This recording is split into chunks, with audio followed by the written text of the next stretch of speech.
Pada tahun 2001 yang lalu, Jacques Delors diminta oleh UNESCO membuat sebuah laporan tentang bagaimana lembaga pendidikan itu harusnya berjalan di abad 21 ini.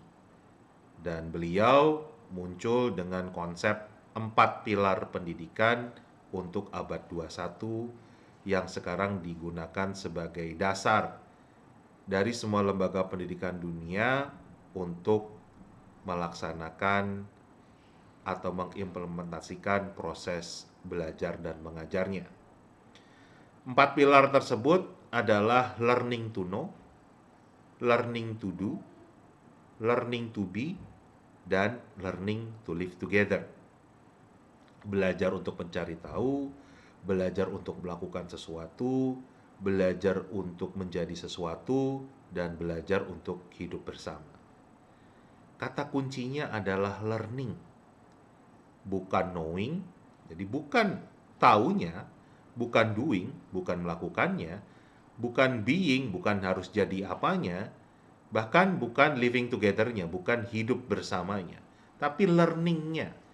Jadi pada dasarnya, lembaga pendidikan itu harusnya mengajarkan caranya belajar. Learning how to learn. Bagaimana caranya belajar? Belajar untuk mencari tahu, belajar untuk melakukan sesuatu, belajar untuk menjadi sesuatu, dan belajar untuk hidup bersama. Nah, kalau kita lihat, tentunya belajar mencari tahu di era digital yang sudah ada teknologi digital ini sangat berbeda caranya dengan belajar mencari tahu di era saat saya sekolah dulu sebelum ada teknologi digital. Di era saya cenderung untuk mencari tahu ya kita harus bertanya pada orang yang lebih tahu. Itu kenapa di era dulu guru itu lebih banyak untuk memberikan informasi, untuk ngajar, untuk ceramah. Karena posisi mereka sebagai orang yang lebih tahu dan kita belajar untuk mencari tahu. Tapi era sekarang kita mau cari informasi apapun, mata pelajaran apapun, materinya apapun, itu ada semua di internet. Bahkan terlampau luas apa yang bisa kita dapatkan di internet. Jadi justru belajar mencari tahu di era digital ini bukan sebetulnya bukan mencari tahunya, tetapi lebih memilih dan memilah informasi mana yang paling tepat, yang sesuai dengan apa yang kita cari. Karena kita tahu sendiri di internet itu banyak hoax-nya, banyak penipuan, banyak yang tendensius, banyak yang istilahnya clickbait. Jadi judulnya apa, isinya apa kan itu. Jadi berbeda. Nah, sudahkah kita membimbing anak-anak kita untuk belajar mencari tahu di era digital ini? Jangan-jangan belum sama sekali. Jangan-jangan kita masih mengajarkan cara mereka mencari tahu di era sebelum era digital. Masih fokus guru sebagai sumber informasi. Kemudian bicara learning to do, belajar untuk melakukan sesuatu. Kalau dulu era saya sekolah, misalnya waktu SD ya, saya diajarkan seni musik, belajar menggunakan suling, recorder kan begitu. Itu ada guru seni musik yang mengajarkan, oh letak jarinya seperti ini, cara meniupnya seperti ini, fungsi lidah itu seperti apa kan begitu. Jadi guru memberikan contoh, kami mengikuti apa yang dicontohkan oleh guru kami. Tapi era sekarang ada aplikasi seperti YouTube yang memungkinkan kita belajar apa saja tanpa tergantung ada orang yang secara fisik mengajari kita. Kita mau belajar memasak, belajar main gitar, belajar main piano, belajar bernyanyi, belajar bercocok tanam, belajar memperbaiki sesuatu, bahkan belajar misalnya menggunakan aplikasi-aplikasi tertentu, itu sekarang bisa menggunakan aplikasi seperti YouTube. Nah, jadi tidak lagi tergantung manusianya untuk harus mengajarkan cara melakukan sesuatu.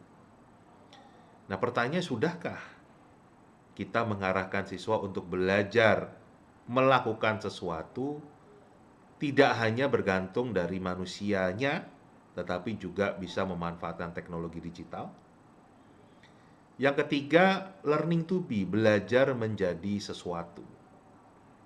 Kalau dulu ya kita misalnya mau jadi guru, ya kita belajar dari guru kita. Mau jadi guru kemana sih sekolahnya? Mau jadi dokter kemana sih? Tapi kalau sekarang kita bisa melakukan itu secara online, sudah secara daring. Model seperti Coursera, kemudian juga sudah banyak sekali perguruan tinggi yang juga melakukan proses belajar mengajar betul-betul full daring, tidak ada tatap muka sama sekali. Nah, sudahkah kita juga mengajarkan anak-anak kita untuk belajar menjadi sesuatu, tidak hanya sebatas dari apa yang diketahui oleh para guru? Misalnya, contoh saja, anak saya yang paling kecil punya cita-cita mau jadi YouTuber kan. Kalau dia bertanya ke gurunya, ya pasti nggak bisa dijelaskan karena gurunya mungkin nggak ada yang jadi YouTuber kan.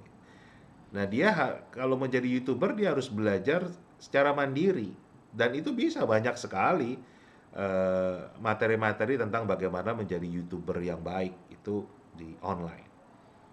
Nah, sudahkah kita juga mengarahkan peserta didik kita untuk ke sana? Dan yang terakhir adalah learning to live together, belajar untuk hidup bersama. Belajar untuk hidup bersama di era digital ini tidak hanya kehidupan bersama yang secara fisik loh, tetapi juga secara maya. Bagaimana hubungan antar manusia di media sosial, bagaimana cara kita berkomunikasi, bagaimana cara kita bertukar informasi, bagaimana cara kita menyapa, itu sangat berbeda. Dan kalau kita melihat kondisi di Indonesia, tahun 2021 ini Microsoft baru saja merilis, ya, mereka membuat survei yang judulnya Digital Civility Index, tingkat atau indeks peradaban digital negara-negara di dunia.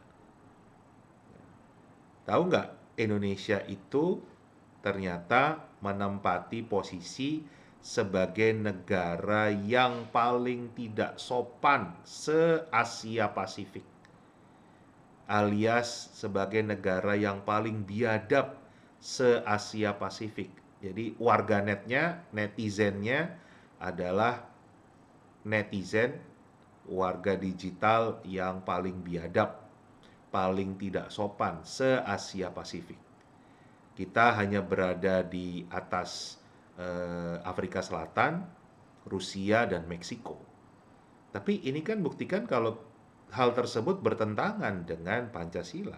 Karena kita memiliki sila kedua, kemanusiaan yang adil dan beradab.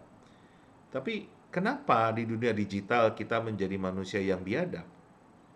Nah, jangan-jangan ini karena pada saat sekolah di dunia pendidikan, belajar untuk hidup bersama di era digital juga belum diberikan, belum dibimbing.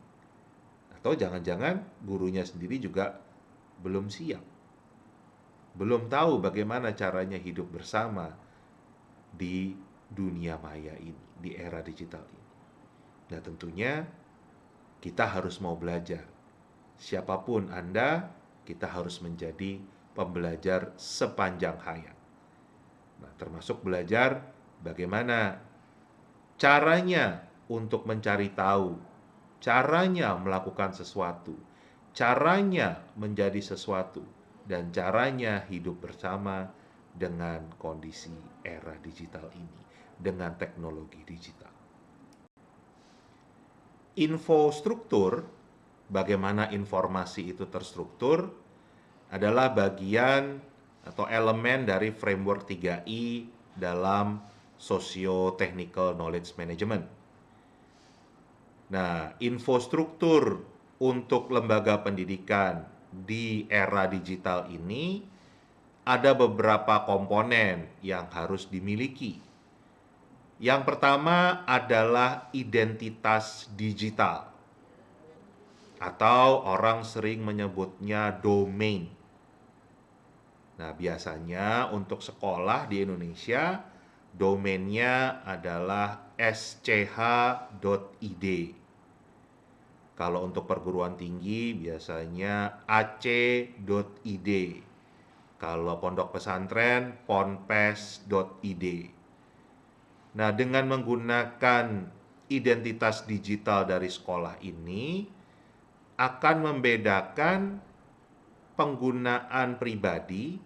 Misalnya kalau saya menggunakan indra@gmail.com, itu adalah untuk kepentingan pribadi saya, kebutuhan pribadi saya.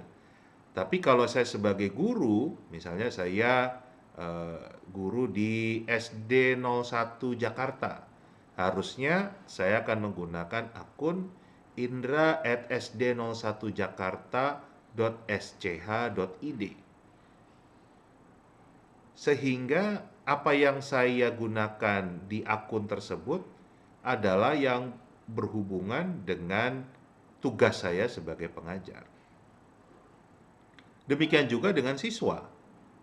Akan berbeda isi daripada akun yang menggunakan yahoo.com, hotmail.com dengan akun sekolahnya. Nah, ini banyak sekolah yang belum menggunakan domain ini sebagai identitas digitalnya.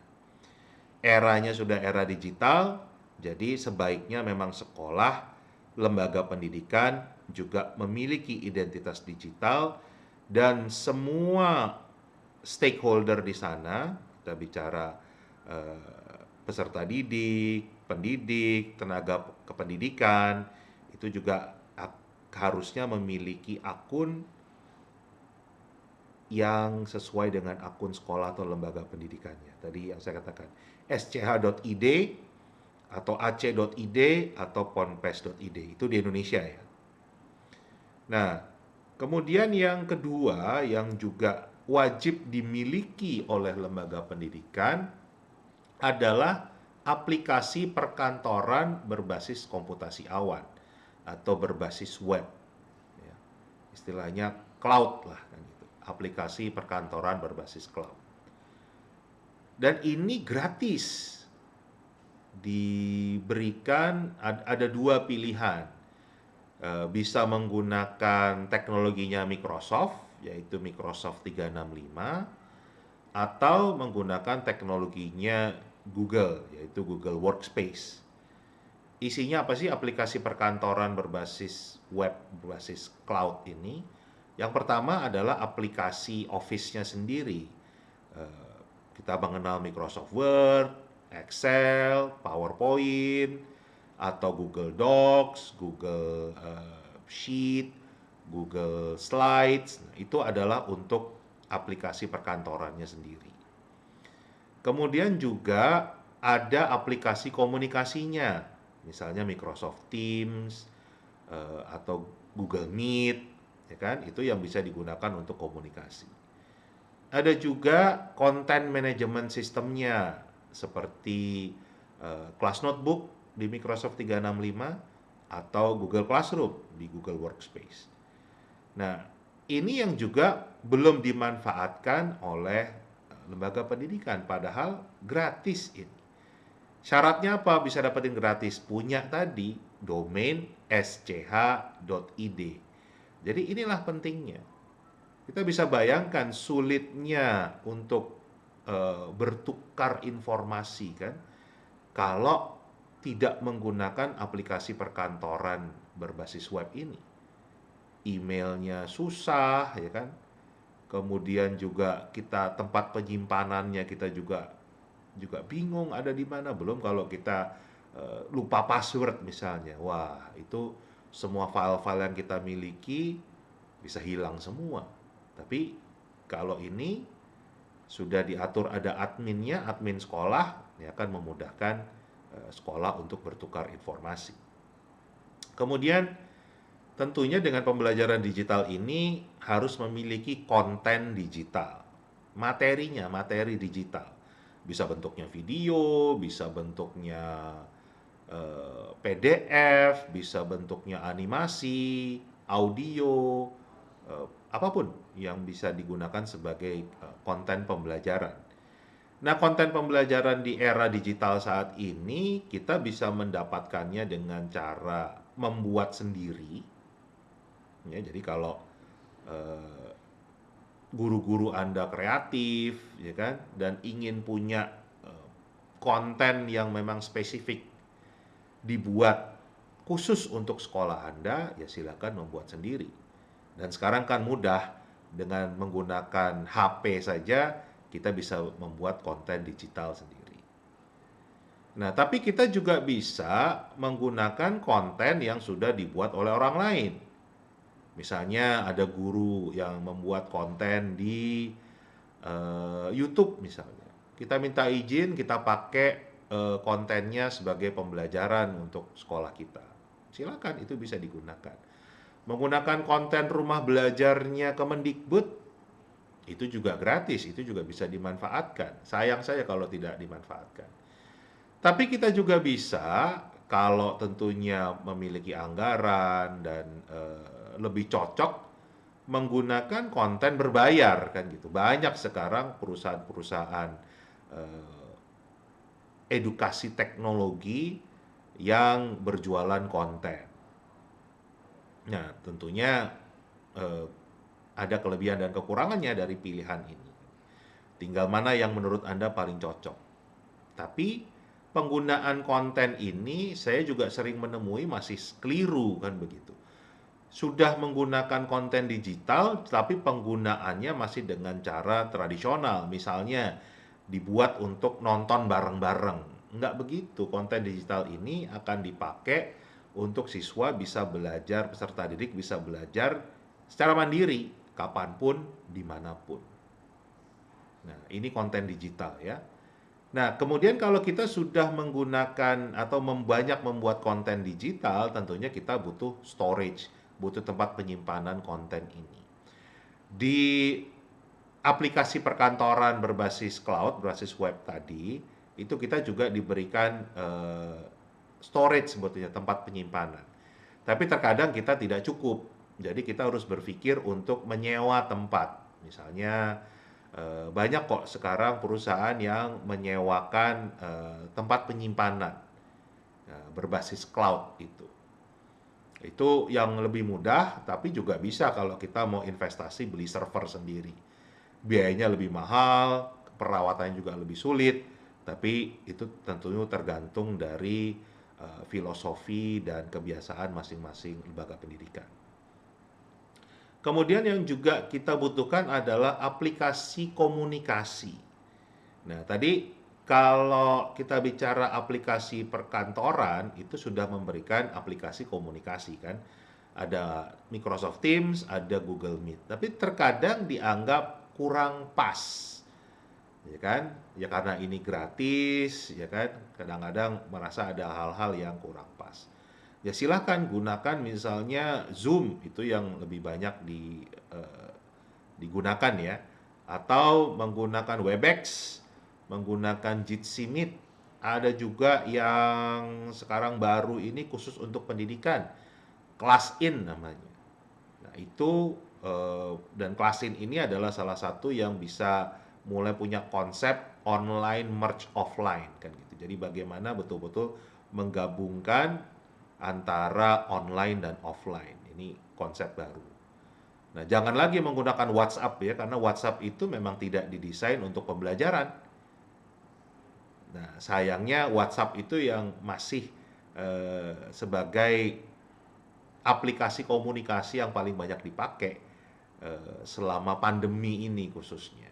Nah, tapi ke depan jangan lagi kita menggunakan WhatsApp.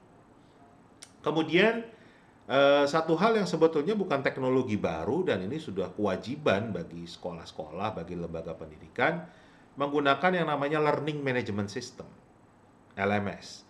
LMS ini ada yang gratis seperti Moodle, tapi tentunya kita harus memikirkan storage-nya, kemudian perawatannya, SDM-nya yang kadang-kadang cost-nya juga jadi mahal, gratis tapi mahal kan gitu. Atau kita juga bisa berlangganan yang berbayar. Itu kembali tergantung dari anggaran yang Anda miliki. Tapi ini wajib ya. Karena dengan learning management system ini kita sudah bisa mengatur, mengontrol proses belajar yang asinkronis. Pembelajaran yang tidak langsung, pembelajaran yang mandiri. Jadi kita bisa melihat misalnya siswa A itu belajarnya kapan, jam berapa, berapa lama, apa yang dipelajari, sampai sejauh mana, pemahamannya, apakah KD-nya sudah tercapai atau belum. Ini semua ada di dalam learning management system. Karena learning management system itu sudah di dalamnya ada artificial intelligence, kecerdasan buatan yang akan memberikan data-data kepada kita sebagai pendidik sejauh mana siswa belajar, sejauh mana peserta didik ini menguasai materi atau kompetensi yang memang harus mereka kuasai. Nah, sehingga kita itu sebagai pendidik akan bisa memberikan layanan bantuan sesuai dengan kebutuhan mereka. Jadi tidak lagi one size fits all, tidak lagi satu menu untuk semua. Karena kita tahu persis, oh si A butuh bantuan di bagian ini, di materi ini. Materi yang lain nggak usah.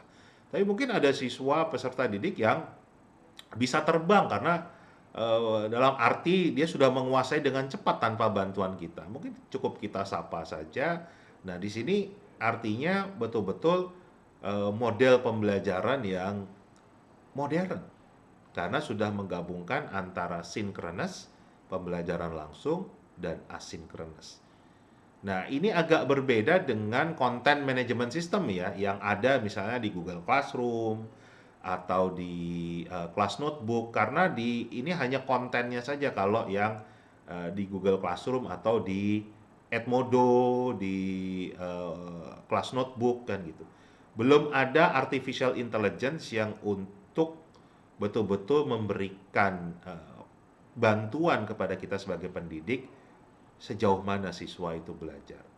Jadi ini yang harus kita pahami bedanya antara CMS, Content Management System yang ada di Edmodo, di Google Classroom, di Microsoft Class Notebook, dengan Learning Management System yang kapabilitasnya penuh kan begitu. Sudah full service LMS. Nah, dengan LMS ini pada dasarnya kita siswa tidak perlu lagi punya yang namanya buku cetak, buku teks kan begitu. Sudah banyak penerbit yang menggantikan buku-buku cetaknya masuk ke dalam LMS ini. Jadi dengan demikian siswa ke sekolah itu nggak perlu bawa koper, banyak-banyak bawa buku. Karena semuanya akan ada buku digitalnya, materi digitalnya, dan semua disimpan dalam learning management system. Yang artinya mereka bisa kita pantau belajarnya dimanapun kan gitu. Jadi tidak hanya sebatas yang belajar di sekolah saja. Jadi ini satu hal yang betul-betul harus disiapkan oleh sekolah. Mungkin belum sekarang, tetapi harus mulai dipikirkan kapan sudah mulai memanfaatkan learning management system. Paling enggak Anda sudah bisa merasakan dulu. Carilah perusahaan yang memang menjual learning management system, menyewakan learning management system, dan coba pelajari. Anda akan merasakan, oh ternyata belajar di cara modern seperti ini. Tentunya berbeda dengan cara kita belajar dulu yang belum ada teknologi learning management systemnya. Nah, yang terakhir dalam infrastruktur adalah school management system, sistem manajemen sekolah. Kalau ini kita bicara adalah sistem administrasinya. Jadi data-data siswa, data-data guru, kita bicara penilaian, mungkin SPP, dan lain sebagainya. Jadi kalau dulu itu administrasinya dilakukan secara manual, sekarang tentunya sudah digital. Jadi ini akan mengubah sekolah menjadi sekolah nirkertas, paperless. Jadi tidak lagi menggunakan kertas, semuanya serba digital untuk administrasinya. Di dalam socio-technical knowledge management, salah satu elemennya adalah infrastruktur. Nah, kalau kita bicara transformasi digital lembaga pendidikan, infrastruktur apa saja yang harus disiapkan? Yang pertama tentunya gawai atau gadget. Ini sudah nggak bisa ditawar lagi ya, gawai atau gadget itu adalah alat kerja di era digital ini. Mungkin kalau dibandingkan di era saya sekolah dulu, ini sama dengan bolpen, pensil, dan buku, kertas. Di era sebelumnya lagi, era agrikultur adalah cangkul. Era berburu adalah busur, pisau, pedang. Jadi alat kerjanya. Nah, untuk level sekolah, kita bisa menggunakan tablet atau komputer, bisa laptop atau desktop, tapi tentunya akan lebih mudah yang laptop ya, karena bisa dibawa kemana-mana. Tablet bisa untuk, saya menyarankan hanya untuk level SD saja. Untuk level SMP, SMA, SMK, sebaiknya sudah menggunakan laptop. Karena akan lebih banyak hal yang bisa dimanfaatkan. HP, ponsel itu bukan alat untuk belajar sebetulnya. Jadi lebih untuk komunikasi saja. Jadi saya tidak menyarankan untuk menggunakan ponsel atau HP sebagai bagian dari infrastruktur ini. Nah, tentunya kondisi sekarang belum semua peserta didik kita memiliki gawai, baik tablet maupun laptop. Masih ada kesenjangan ekonomi, masih ada kesenjangan infrastruktur komunikasi ya. Itu kondisi itu kita tidak menutup mata, tetapi kita harus mulai menyiapkan diri. Kita harus berpikir bagaimana dalam waktu berapa tahun kita akan menyiapkan setiap anak itu ke sekolah akan membawa gawainya, entah tablet atau laptopnya. Itu yang harus dipersiapkan. Ya, gurunya tentu harus bawa laptop semua nih. Nah, jangan lagi berpikir belum waktunya, ini sudah waktunya. Jadi gawai itu penting, ya. Minimal tablet untuk level SD, ya, tapi bisa laptop itu akan lebih cocok. Yang kedua tentunya kita membutuhkan listrik dan pengisi daya, charger. Nah, dalam desain kelas kita harus pastikan ada tempat untuk memasang chargernya. Ya. Jadi bahkan ada beberapa kelas yang memang membuat sekolah yang membuat lemari, jadi bisa menempatkan charger di sana, kan begitu. Listrik juga pastikan cukup. Yang berikutnya yang tidak bisa ditawar lagi adalah internet. Internet pita lebar, broadband, yang kalau di sekolah sebaiknya dedicated.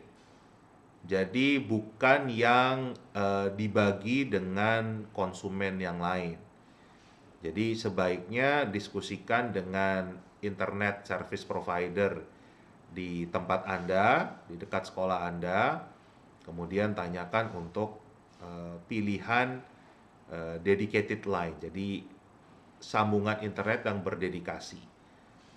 Dan pastikan semua sudut sekolah memiliki akses point, artinya ada wifi di semua titik. sekali lagi mungkin tidak harus sekarang, tetapi itu yang harus disiapkan. Dan kemudian akses internet ini juga harus di-manage. Artinya ada manajemen bandwidth-nya. Biasanya menggunakan MikroTik misalnya. Itu yang paling sering digunakan. Jadi bisa diatur setiap siswa atau guru itu punya akses seberapa besar jaringan internetnya. Jadi tidak didominasi oleh beberapa orang misalnya demikian. Itu pentingnya. Juga sekolah harus mulai mengganti yang namanya papan tulis tradisional diubah menjadi papan tulis interaktif. Karena eranya memang sudah harus ke sana. Sekali lagi, tidak harus langsung, tetapi harus kita pikirkan untuk mulai mengganti papan tulis kita yang teknologinya lama menggunakan papan tulis interaktif. Nah, kemudian sekolah mulai harus memikirkan untuk memiliki yang namanya printer 3 dimensi, mungkin peralatan robotika untuk belajar dengan teknologi ya. Tapi itu adalah opsi. Tapi dalam waktu dekat saya pikir printer 3 dimensi ini juga nggak bisa ditawar lagi. Jadi sekali lagi ya, mulai dari gawai, minimal tablet untuk anak SD, SMP ke atas pakailah laptop, jangan HP ya.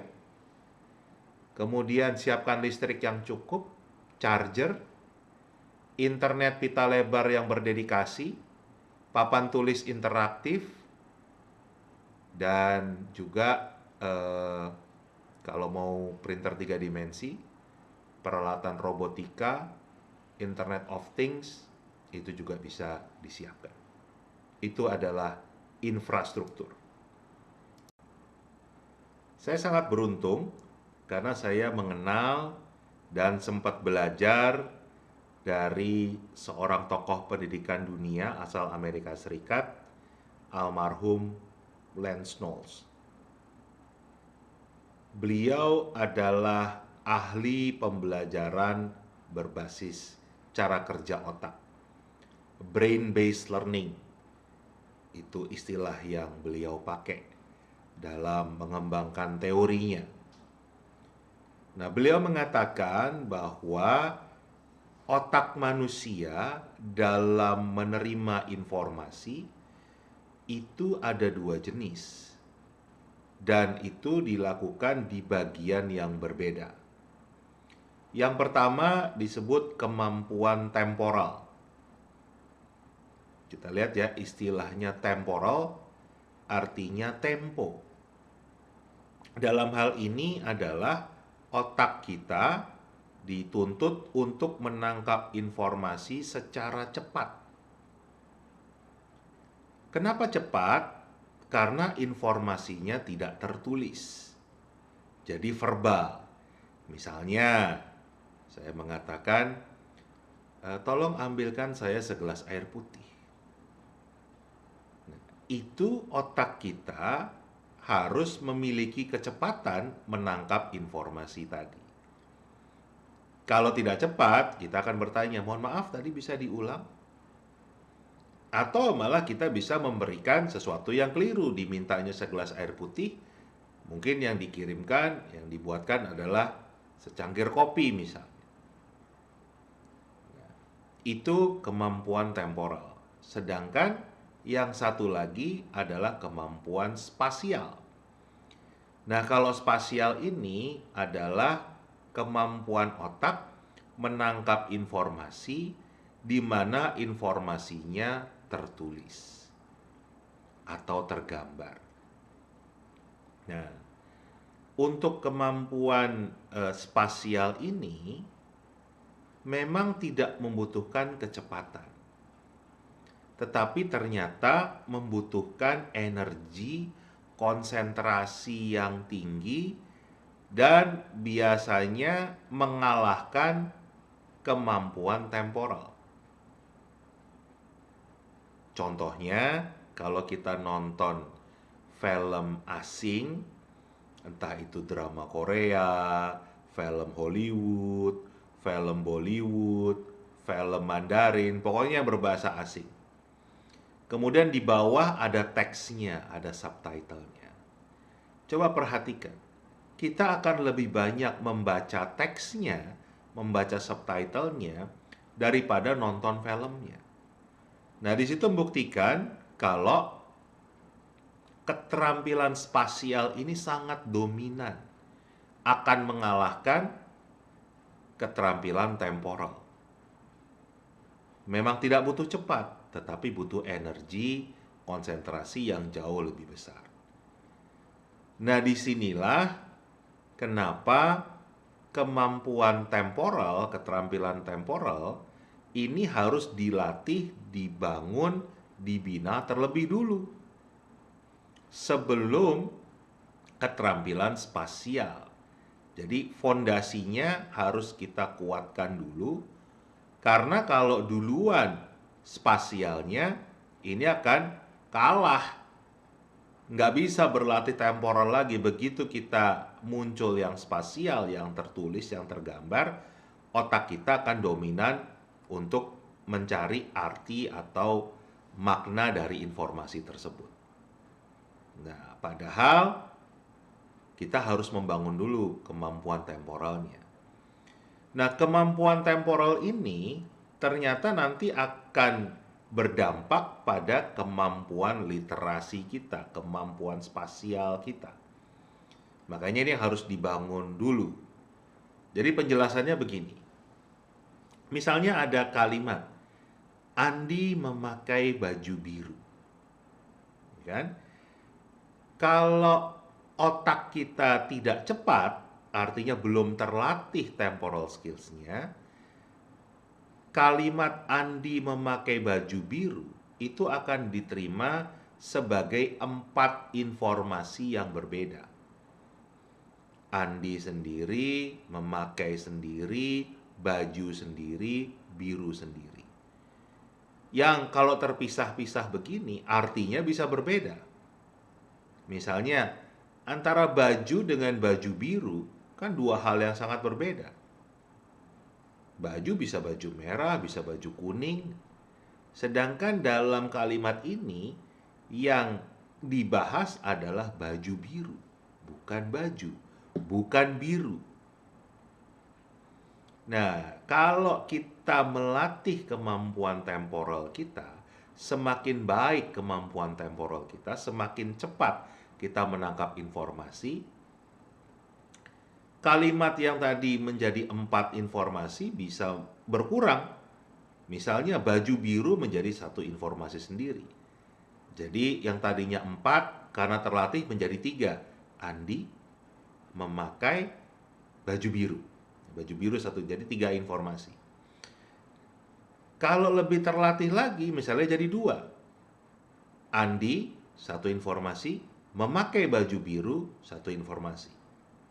Karena memakai baju biru beda artinya dengan baju biru. Ini memakai baju biru. Memakai baju biru artinya juga maknanya beda dengan memakai baju. Nah, disinilah semakin terlatih kemampuan temporal kita, semakin sedikit pemecahan kalimat ini, pemenggalan informasi ini yang sering disebut dengan istilah chunking skills. Bagaimana memotong informasi. Nah, kalau terlatih tadi, yang tadinya 4 informasi menjadi 1. Andi memakai baju biru. Itu 1 informasi. Kalau otak kita terlatih. Nah, kalau otak kita sudah terlatih dengan model seperti ini, pada saat kita membaca, ya, kalau kita sudah masuk ke spatial skills, membacanya pun tidak per kata lagi. Tetapi bisa tadi seberapa cepat otak kita. Misalnya tadi Andi memakai baju biru, kalau tertulis bisa menjadi hanya 1 informasi saja. Karena otaknya sudah cepat menangkap informasi tersebut. Nah, disinilah yang dikatakan ternyata kalau kemampuan temporalnya kita bangun terlebih dulu, kita latih terlebih dahulu, nanti kemampuan spasialnya juga akan terbantu. Kita akan lebih mudah memahami makna dari apa yang kita baca dibandingkan kalau kemampuan temporal kita tidak terbangun, karena tadi masih sepotong-sepotong. Nah, saya punya cerita nih tentang kondisi ini. Nah, ini bisa Anda cek, ada di Google kok. Kalau Anda melihat mungkin dicari sekitar bulan Mei tahun 2020, tahun lalu ya.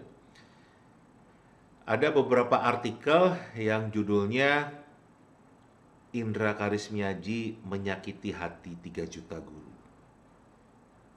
Nah, menarik nih, yang bisa Anda googling. Menyakiti hati 3 juta guru. Kenapa?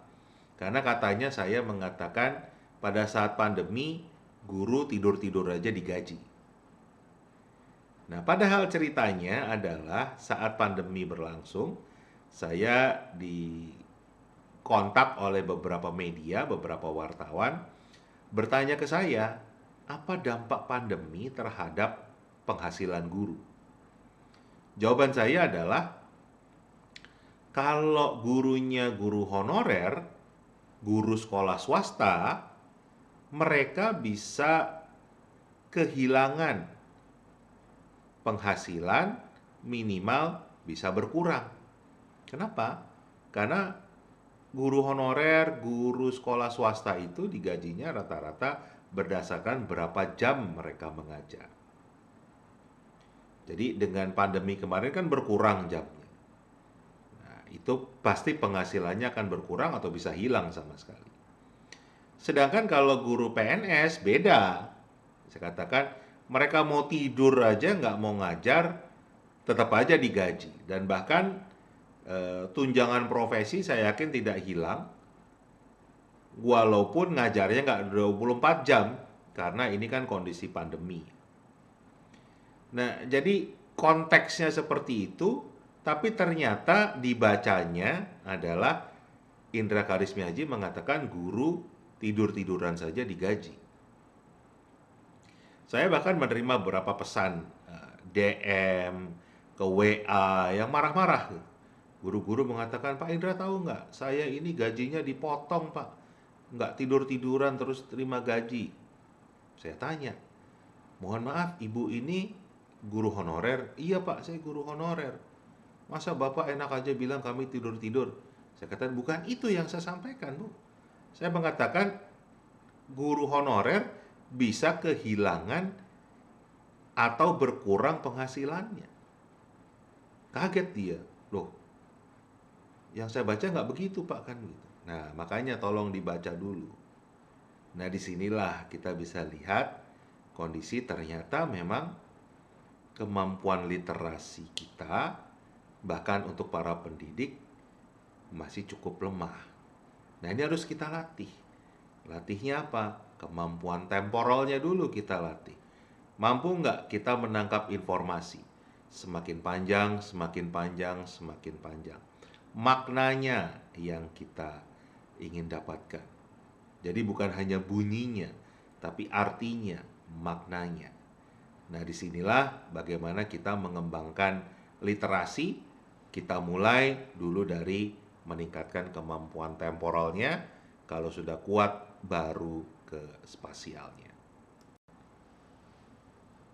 Pada tahun 2019 yang lalu, saat Pak Jokowi baru saja diumumkan sebagai pemenang Pilpres 2019, saya diundang oleh Komite Ekonomi dan Industri Nasional, KEIN, untuk berdiskusi tentang bagaimana membangun SDM di era digital.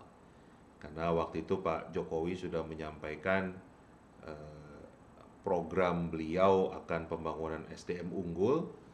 Jadi waktu itu FGD yang dibuat adalah di mana saya diundang untuk membahas tentang bagaimana membangun SDM di era digital ini. Selain saya, ada narasumber lain dari IDEA.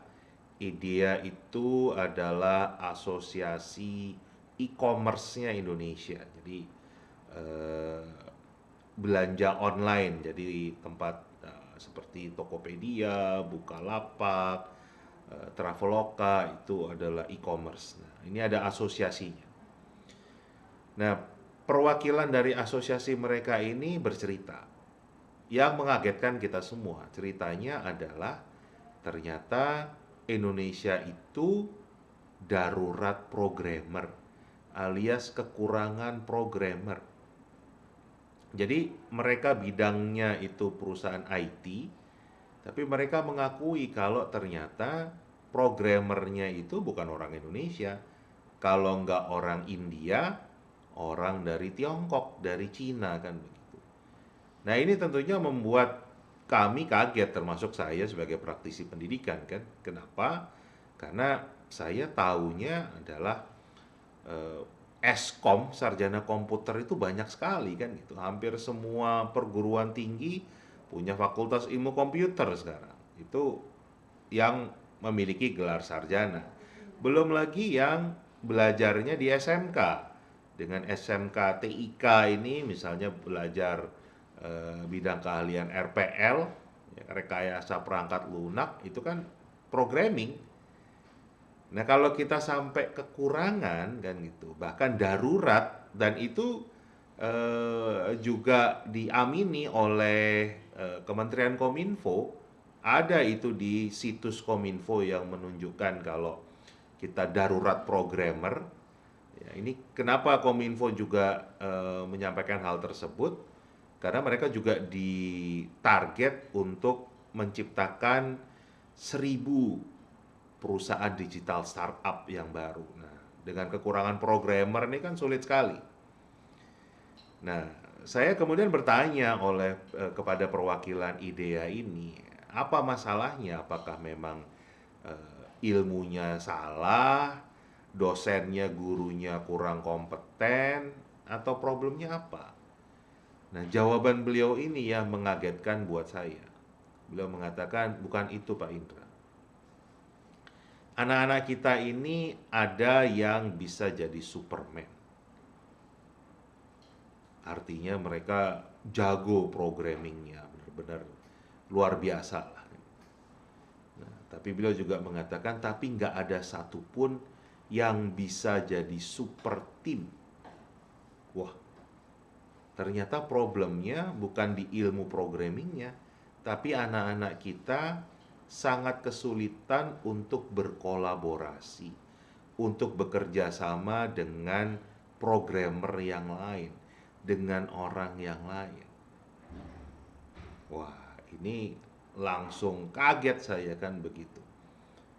Ternyata orang Indonesia ini walaupun dari kecil sudah diajarkan tentang persatuan Indonesia menggunakan analogi, ini dari zaman SD, dari dulu sampai sekarang kayaknya sama ya, mengatakan lidi kalau satu tuh mudah dipatahkan, tapi kalau sudah dijadikan satu menjadi sapu lidi nggak bisa dipatahkan. Itu pelajaran dari SD.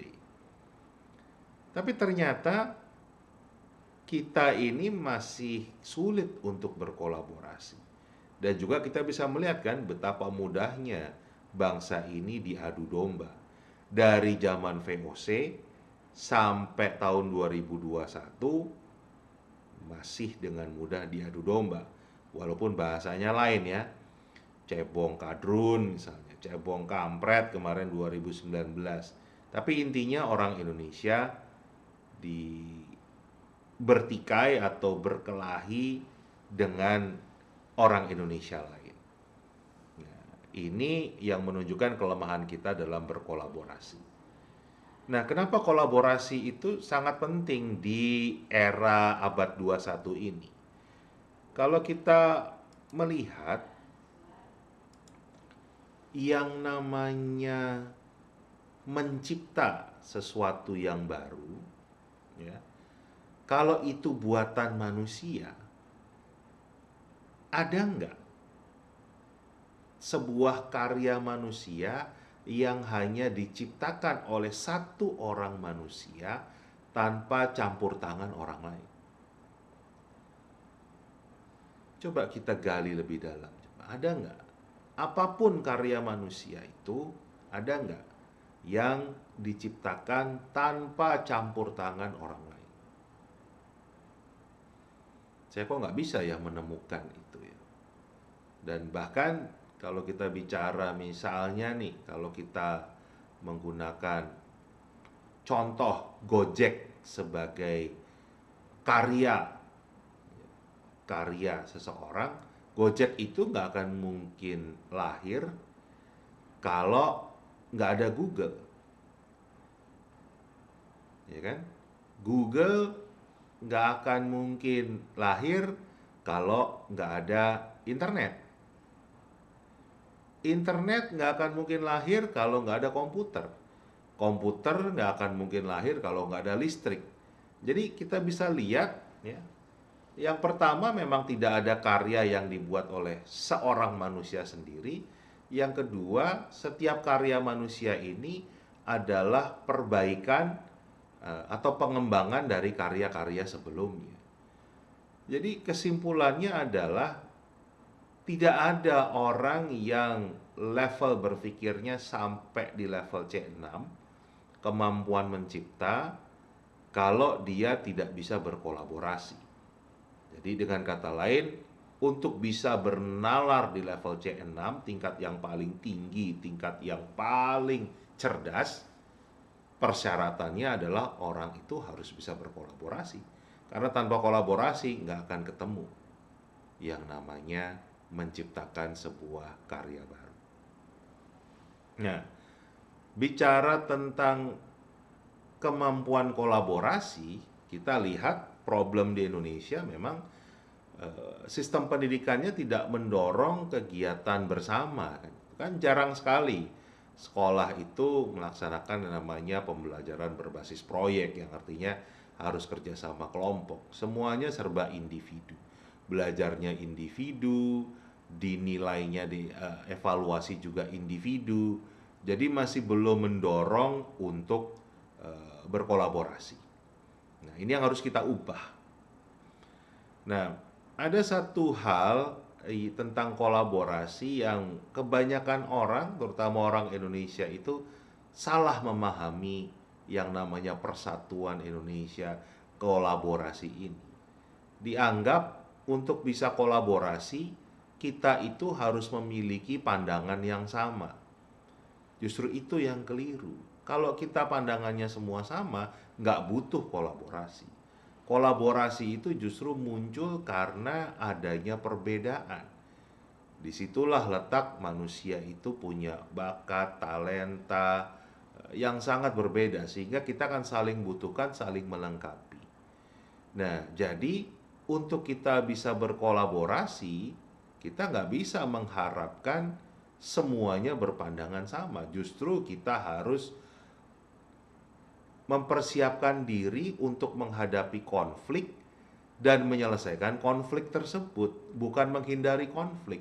Orang yang menghindari konflik itu tidak akan pernah bisa berkolaborasi, tidak akan pernah bisa menjadi pencipta. Jadi justru bagaimana bisa melewati konflik tersebut. Konflik ini artinya pandangan yang berbeda, ya kan begitu. Jadi pandangan yang berbeda, tetapi bisa melewati itu sehingga mendapatkan hasil ciptaan baru bersama. Nah, kemampuan untuk menghadapi konflik ini, untuk bisa berkolaborasi ini memang menemukan penalaran tingkat tinggi. Daya nalarnya harus tinggi, nggak bisa kalau nalarnya rendah itu akan bisa memahami keberagaman. Karena yang dimaksud keberagaman itu bukan artinya hanya sekedar berbeda. Tapi yang namanya keberagaman itu berbeda, pandangannya berbeda, mungkin cara melakukannya berbeda, tetapi tidak ada salah satu pun yang salah. Jadi pandangan saya beda dengan pandangan Anda, tapi bukan berarti salah satu dari kita salah, dua-duanya bisa benar. itu yang akan membuat kita bisa berkolaborasi. Tapi kalau kita memaksakan hanya salah satu pandangan saja yang benar, sampai kapanpun kita nggak bisa berkolaborasi. Nah, mungkin Anda akan berpikir, "Loh, tapi kan akan selalu ada dong jawaban yang paling benar." Nggak juga, ternyata di dunia tidak seperti itu. Sekarang kita bisa melihat gambar berikut ini.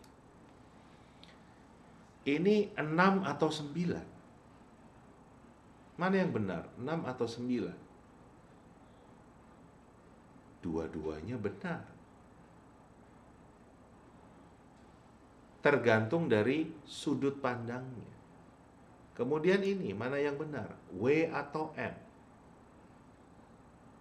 Dua-duanya benar, tergantung sudut pandangnya.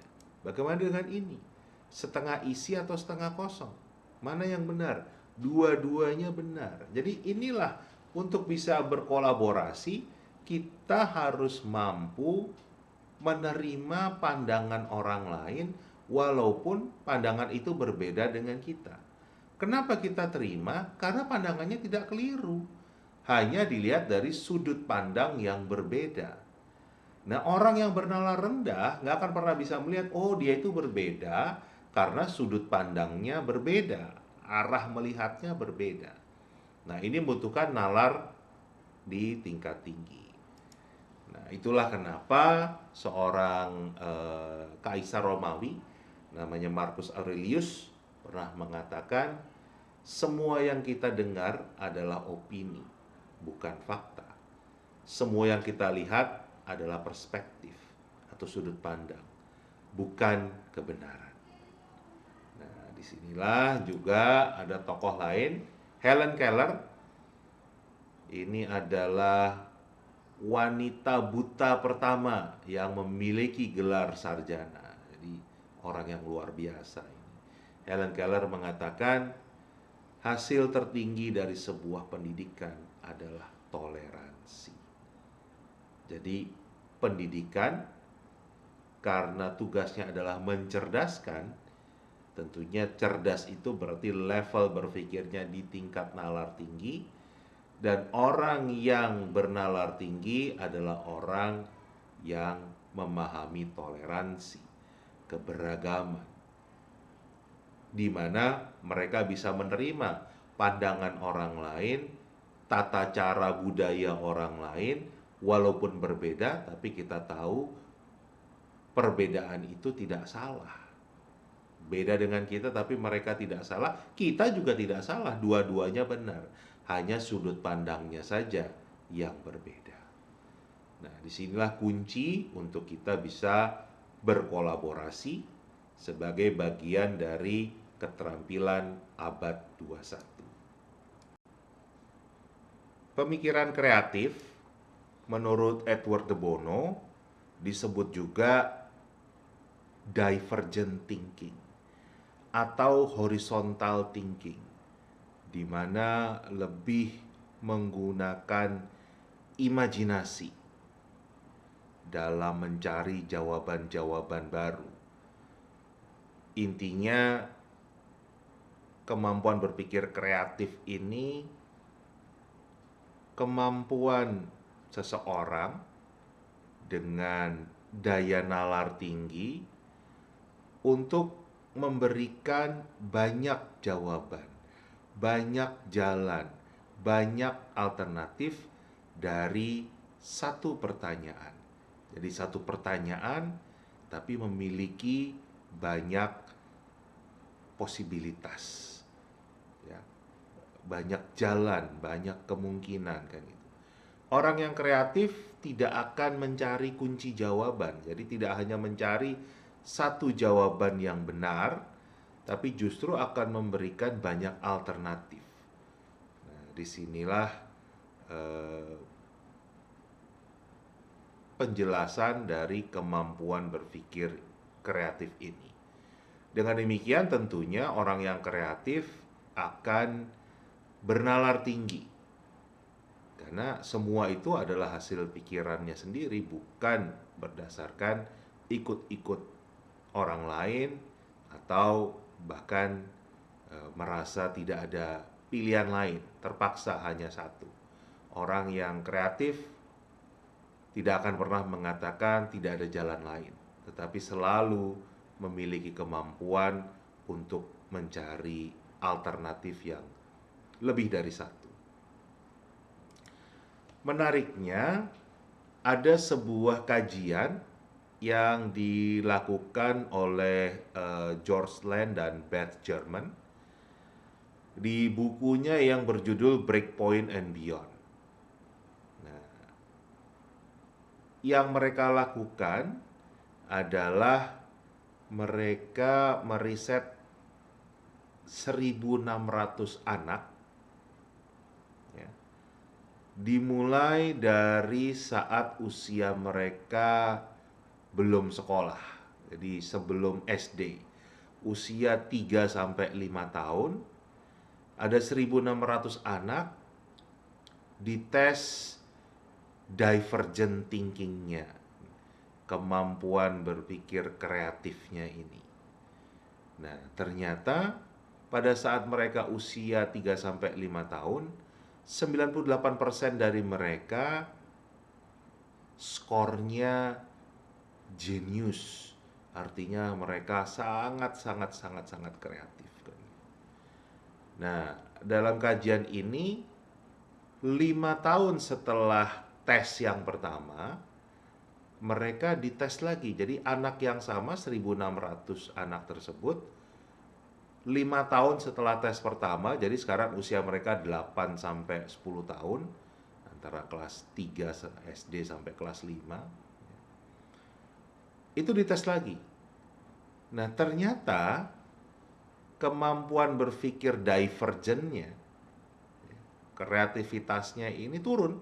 Yang tadinya 98% itu jenius, sekarang tinggal 32% yang jenius. Jadi sebagian besar hilang, tidak menempati posisi sebagai jenius yang sangat kreatif tadi. Nah, 5 tahun kemudian dites lagi, sekarang SMP usia 13 sampai 15 tahun. Ternyata hasilnya turun lagi. Tinggal 10% yang jenius. Nah, kemudian 10 tahun berikutnya dites lagi. Sekarang mereka sudah lulus kuliah. Ternyata yang kreatif tinggal 2%. Nah, apa kesimpulannya? Ini bisa dikatakan ternyata dengan semakin lama sekolah, semakin manusia tidak kreatif. Ini yang disampaikan oleh seorang tokoh pendidikan, Sir Ken Robinson. Sayangnya usia beliau tidak panjang ya. Tahun 2020 yang lalu meninggal dunia.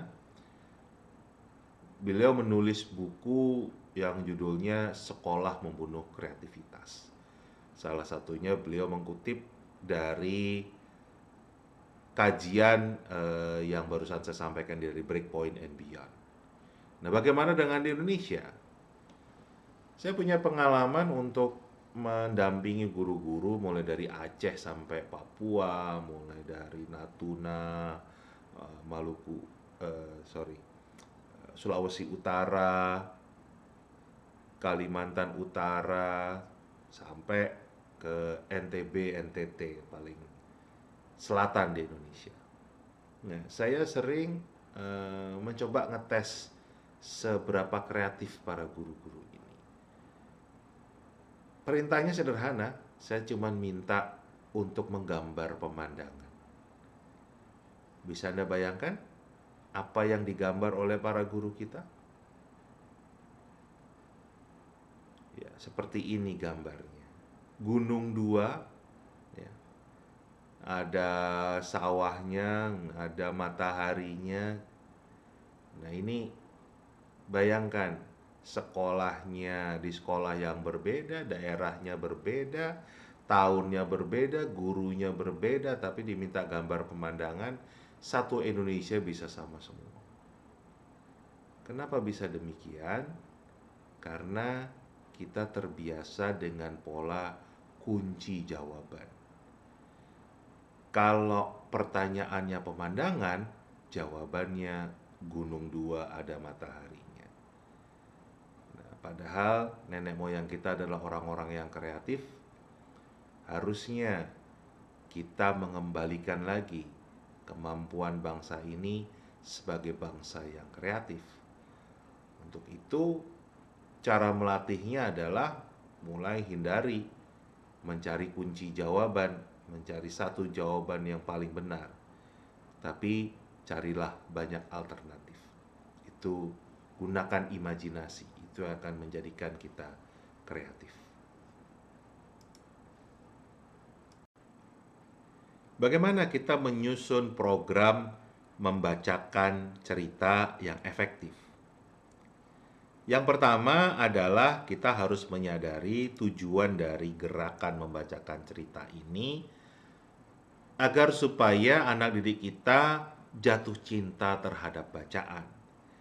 Jadi jangan dulu dikasih pertanyaan, dikasih soal, ya, dikasih tugas tentang bacaan ini. Biarkan dulu mereka merasa terhibur. Mungkin bisa kita lakukan 3 sampai 4 minggu.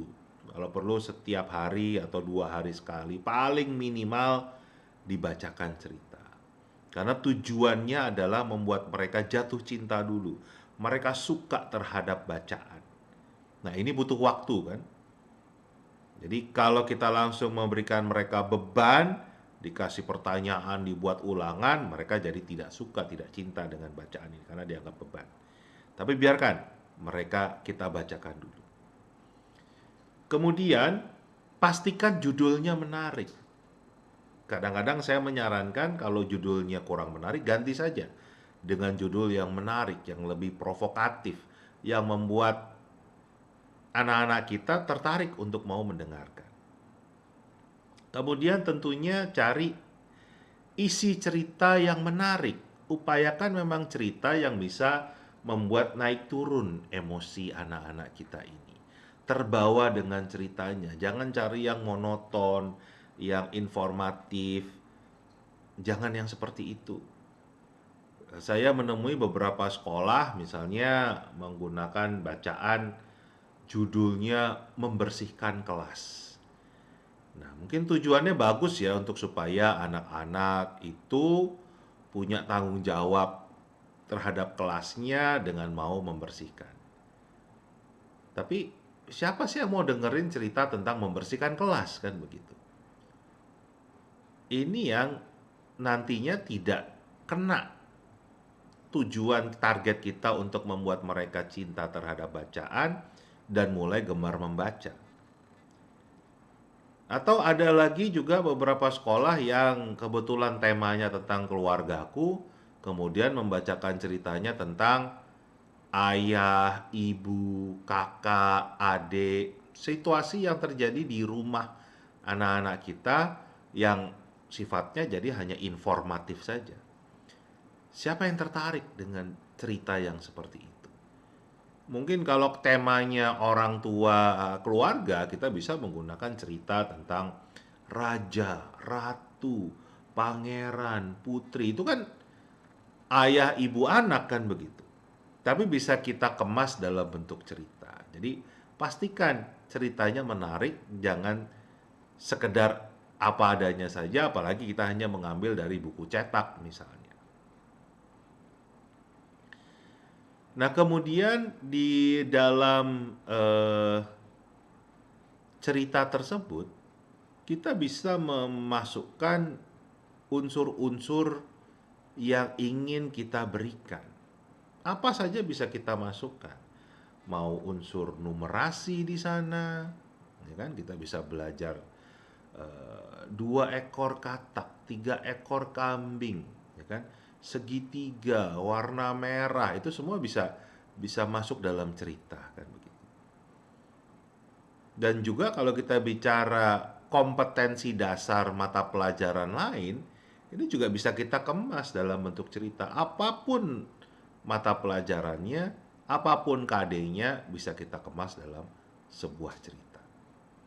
Nah, ini yang perlu kita lakukan. Nah, sedikit rambu-rambu supaya tadi kemampuan temporal skills-nya itu terbina dengan baik, pastikan untuk anak TKA maksimal dalam satu kalimat hanya 3 kata saja.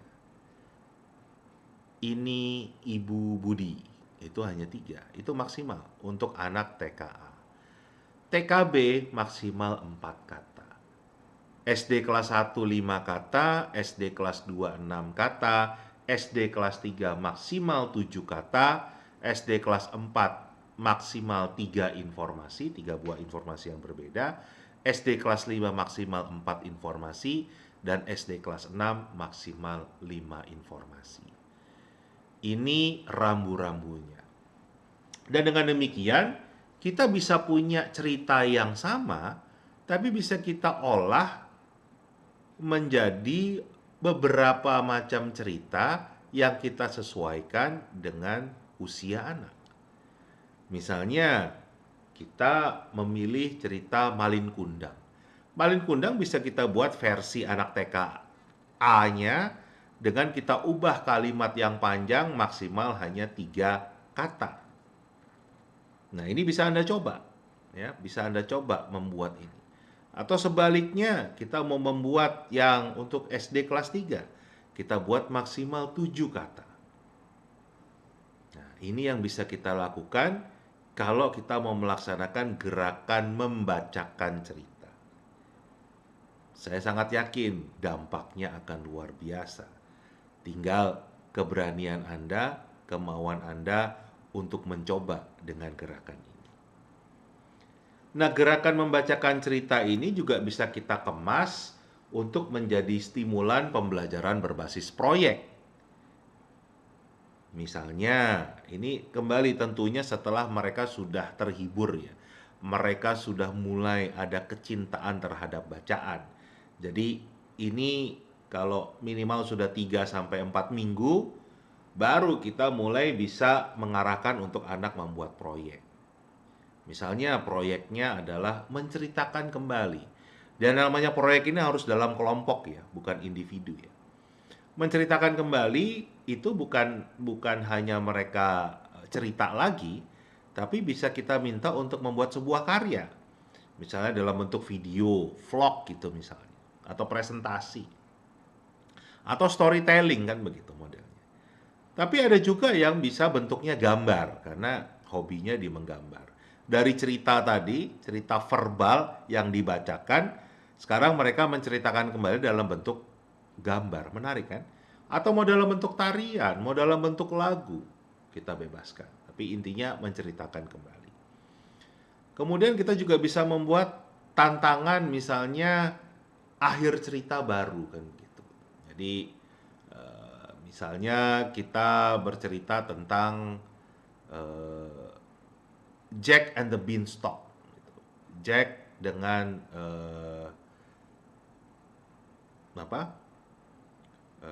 biji yang didapatkan itu bisa kita buat di tengah-tengah, kita hentikan ceritanya, kemudian kita minta anak-anak ini untuk menyelesaikan ceritanya yang berbeda dengan cerita aslinya. Nah, itu menarik. Tertantang mereka untuk membuat berimajinasi, membuat cerita baru. Atau kita bisa buat juga cerita bersambung. Jadi misalnya begini, membacakan cerita tentang Cinderella, di mana di akhir Cinderella diminta untuk mencoba sepatu kaca, ternyata ukurannya sesuai, dan memang Cinderella adalah orang yang putri yang tadi malam datang ke pesta dan berdansa dengan pangeran. Akhirnya mereka menikah dan hidup bahagia selama-lamanya. Itu kan ceritanya berhenti sampai di situ. Nah, sekarang kita tantang untuk anak-anak ini dalam kelompok membuat lanjutan cerita tersebut. Misalnya saat Cinderella punya anak, apa yang terjadi? Nah, nanti bisa disambungkan lagi dengan cerita berikutnya. Jadi kita tantang dengan membuat cerita bersambung ini. Kemudian juga ada langkah yang sangat efektif yang saya menyebutnya adalah sahabat membaca.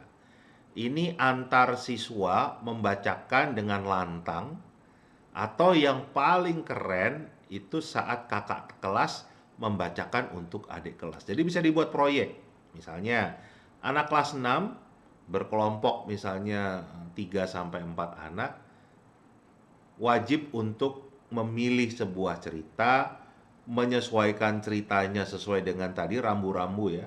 Kalau anak kelas 1 SD berarti maksimal 5 kata satu kalimat. Itu mereka buat. Kemudian mereka ceritakan ke adik-adik kelasnya ini. Nah, dengan cara ini, itu yang adik kelasnya akan terinspirasi. Karena mereka kan baru belajar baca ya. Kemudian lihat kakak kelasnya dengan lancar bisa membaca, syukur-syukur dengan gaya yang menarik. Akhirnya mereka terinspirasi. Oh, saya ingin cepat bisa membaca biar keren kayak kakak kelas saya. Kan begitu. Ini dampak yang bisa muncul terhadap adik kelas seperti itu. Sebaliknya buat anak kelas 6-nya, kakak kelasnya, dengan melihat betapa antusiasnya adik-adik kelasnya, betapa melihat ada kebanggaan, ya, cara pandang adik-adik kelas terhadap kakak kelas yang dirasa hebat banget, itu juga akan menimbulkan eh, rasa cinta terhadap bacaan. Karena oh ternyata dengan membaca itu membuat kita bisa bangga ya, karena adik-adik kelas pun sangat menghormati kakak kelas kan gitu. Nah, ini langkah yang sederhana dan bisa kita coba di sekolah-sekolah kita, dan saya sangat yakin ini akan meningkatkan kemampuan literasi anak-anak kita. Bicara tentang pendidikan, tentunya tidak akan terlepas dari proses mencerdaskan. Nah, orang yang cerdas itu artinya memiliki daya nalar yang tinggi. Nah, kalau kita bicara daya nalar, kita tidak akan lepas dari yang namanya taksonomi. Dan saat ini dalam dunia pendidikan yang paling banyak dijadikan referensi adalah taksonomi yang aslinya dibuat oleh Benjamin Bloom, kemudian direvisi oleh mahasiswanya yaitu Dr. Laurin Anderson dan David Krathwohl, yang sekarang dikenal dengan revisi taksonomi Bloom, atau orang lebih banyak mengenalnya dengan istilah HOTS, Higher Order Thinking Skills. Nah, banyak orang yang masih belum memahami konsep dari revisi taksonomi Bloom ini, di mana ada 6 tingkatan dari C1, yaitu daya nalar yang paling rendah, ke C6, yaitu daya nalar yang paling tinggi. C1 itu adalah menghafal, C2 adalah memahami, C3 mengaplikasi. Tiga tingkatan ini sering disebut sebagai lower order thinking skills atau daya nalar yang rendah. Nah, C4 itu dimulai dengan menganalisa, C5 mengevaluasi, dan tingkat berpikir daya nalar yang paling tinggi, boleh dikatakan orang yang paling cerdas adalah mereka yang mampu mencipta.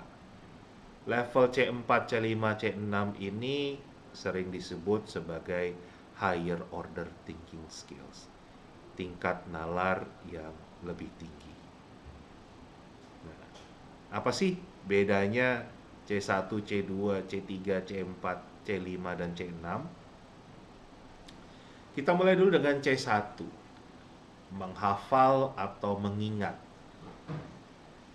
Kalau kita mengacu pada kajian yang dilakukan oleh seorang psikolog Jerman yang sangat terkenal, yaitu Dr. Hermann Ebbinghaus, beliau menemukan bahwa pada dasarnya segala informasi yang diterima oleh manusia itu akan dilupakan. Intinya begitu, semakin waktu semakin lama dari pertama kali informasi itu diberikan, bahkan beliau angka 21 hari itu tinggal 20% informasi yang diberikan itu masih tersimpan di otak kita. Jadi pada dasarnya orang yang baru bisa mengingat, menghafal, itu boleh dikatakan orang yang paling bodoh, yang tingkat nalarnya paling rendah.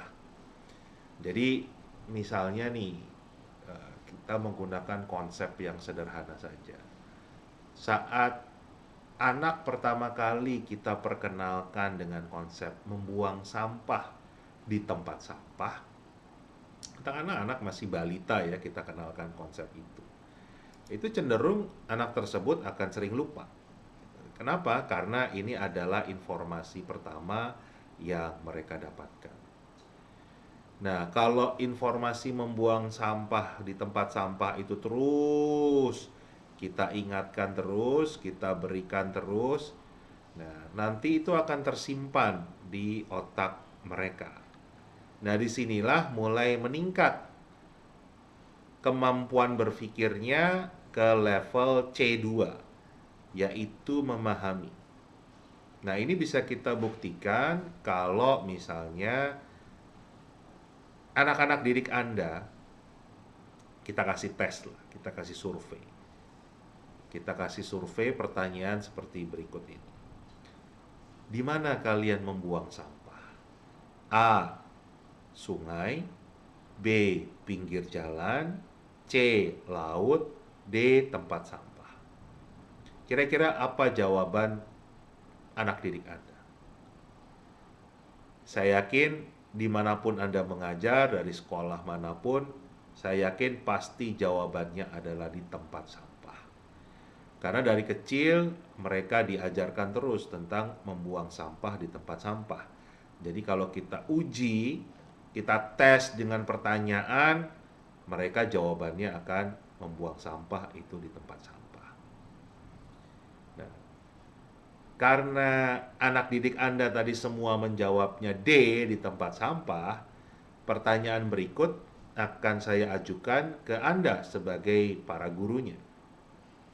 Pertanyaannya, karena semua anak didik Anda tadi mengatakan membuang sampah itu di tempat sampah, apakah sebagai guru Anda yakin kalau mereka semua selalu membuang sampah di tempat sampah? Nah, apa jawaban Anda? Pasti sebagian besar akan menjawab tidak yakin. Nah, di sini kita bisa melihat perbedaan antara C2 dan C3. C2 itu artinya dia paham teorinya. Buang sampah itu yang benar di tempat sampah. Tapi belum sampai di level C3 karena baru tahu teorinya saja, baru paham teorinya saja. Kalau sudah di level C3 itu sudah bisa mengaplikasikan. Jadi kita bisa melihat mereka yang membuang sampah di tempat sampah, betul-betul kita lihat bukan hanya teori saja, minimal cara berpikir mereka sudah berada di level C3. Mengaplikasi. Jadi di sini kita bisa lihat ya, ternyata daya nalar, tingkat penalaran itu akan mempengaruhi cara kita bertindak, cara kita berperilaku. Semakin cerdas orangnya, perilakunya juga semakin baik kan tadi kita lihat. Karena yang C1 ya lupa kan begitu. Harus ngapain karena memang lupa, belum tersimpan. Yang C2 sudah tahu yang harus dilakukan, paham, tetapi belum bisa melakukan apapun alasannya. Nah, C3 sudah bisa melakukan kan begitu. Bisa kita lihat sendiri.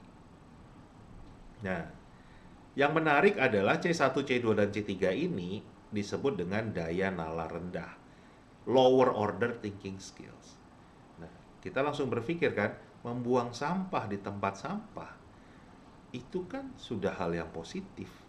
Kenapa masih dianggap daya nalar rendah? Nah, jadi kita lihat bagaimana kita bisa menentukan apakah anak kita ini sudah nalarnya tinggi atau nalarnya rendah. Kita tanya saja. Bagi mereka yang sudah membuang sampah di tempat sampah, kita tanya, "Nah, Kenapa sih kamu buang sampah di tempat sampah? Kita dengar jawabannya.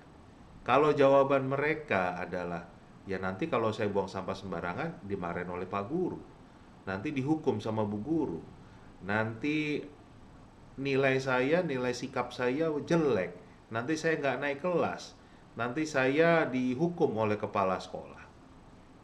Nah, jadi kita lihat, walaupun mereka bisa membuang sampah di tempat sampah, tetapi mereka melakukan itu karena dorongan dari luar. Karena ada ketakutan kalau mereka tidak melakukan, mereka akan mendapatkan sesuatu, entah hukuman, entah tidak naik kelas, entah nilai yang jelek, kan begitu.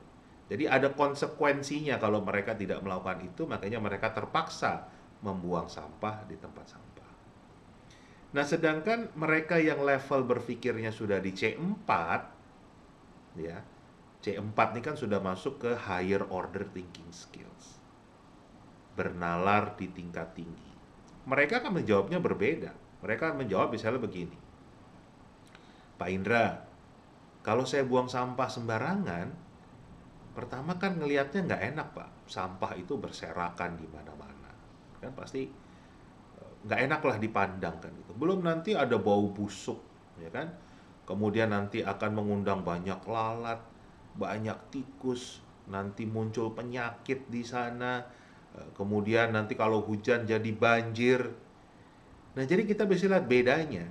Kalau yang C4 ini, mereka melakukan dari dalam dirinya sendiri.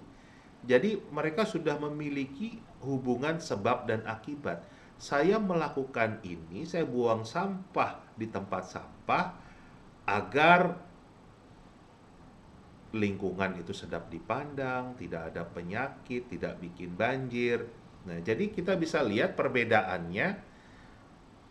Yang dominan adalah faktor dari dalam diri, bukan dari luar, tapi faktor dari dalam diri sendiri yang membuat mereka melakukan hal tersebut. Jadi, yang orang sering keliru memahami analisa, yang dianalisa itu bukan orang lain di sini. Tetapi ciri orang cerdas adalah mereka bisa menganalisa dirinya sendiri. Kenapa saya melakukan hal ini? Itu kan analisa. Kenapa saya buang sampah di tempat sampah? Kan begitu. Saya buang sampah di tempat sampah karena menjaga tadi kebersihan lingkungan, lingkungan enak dipandang, menghindari penyakit, menghindari banjir, itu kan dari dalam dirinya sendiri. Nah, kalau C5 lebih cerdas lagi di atasnya, mereka tidak hanya bisa menganalisa, tetapi sudah bisa mengevaluasi tindakan yang dilakukan. Jadi misalnya, kalau mereka sudah terbiasa membuang sampah di tempat sampah, karena tadi dari dalam dirinya mereka punya kesadaran menjaga kebersihan lingkungan, mereka mulai berpikir, mulai mengevaluasi, loh ini sampah itu bermacam ragamnya. Ada juga sampah yang tidak bisa diurai sampai 25 tahun. Misalnya plastik.